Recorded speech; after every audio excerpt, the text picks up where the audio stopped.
Alors, je vais commencer par paramétrer les barres d'outils. Ici, donc, on a la première barre d'outils avec ces différentes icônes.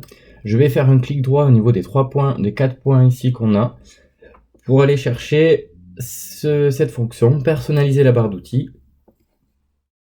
Donc, il affiche ce petit menu. Donc, ici à gauche, on a la colonne avec les différentes fonctions qu'on va pouvoir insérer si on veut. Et ici à droite, donc, les boutons qui apparaissent sur la barre qui s'appelle la barre standard. Pour la première en haut, c'est la barre standard. Donc, on peut retirer les icônes dont on estime qu'elles ne seront pas utiles. Voilà, dans le cas du coup d'enfants qui utilisent LibreOffice, certains boutons ne vont pas être utiles. Par exemple, la création d'un nouveau document peut très bien se faire en cliquant directement en bas, donc je vais le supprimer. Ouvrir, pareil, on peut accéder en passant par les dossiers, donc c'est pas forcément un bouton dont on va avoir besoin. Entre enregistrer et enregistrer sous, je vais préférer n'en garder qu'un, puisque de toute façon, quand on a un nouveau document et qu'on souhaite enregistrer, on va aller directement sur enregistrer sous la première fois. Donc voilà, moi je retire celui-là. Je retire le bouton PDF, j'ai pas beaucoup d'enfants qui ont besoin de faire des PDF. Je vais retirer, alors l'aperçu avant impression, on peut le conserver.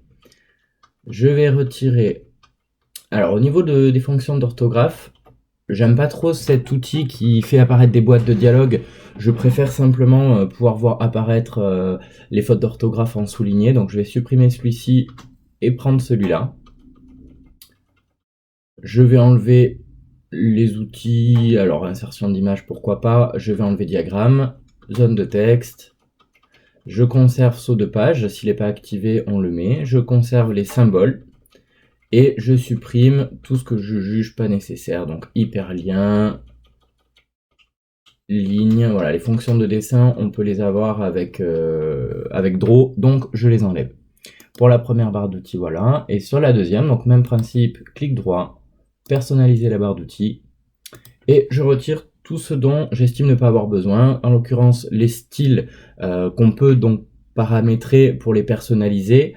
Là, si je souhaite pas le faire, je les retire. Alors il y a quand même deux boutons qui sont pratiques, qui vont se mettre ici à côté de la taille de texte. Donc c'est le bouton augmenter ou diminuer qui nous permet, sans forcément aller chercher la taille directement, de grossir ou rétrécir la police. Voilà, la fonction barrée, on peut la garder ou non. Exposant indice, en général je les enlève. J'enlève ce bouton effacer.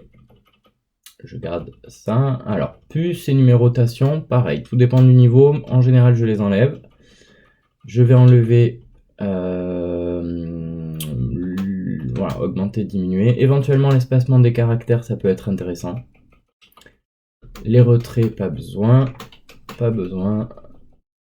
Et voilà. Donc, j'arrive à une barre d'outils déjà qui est beaucoup plus épurée.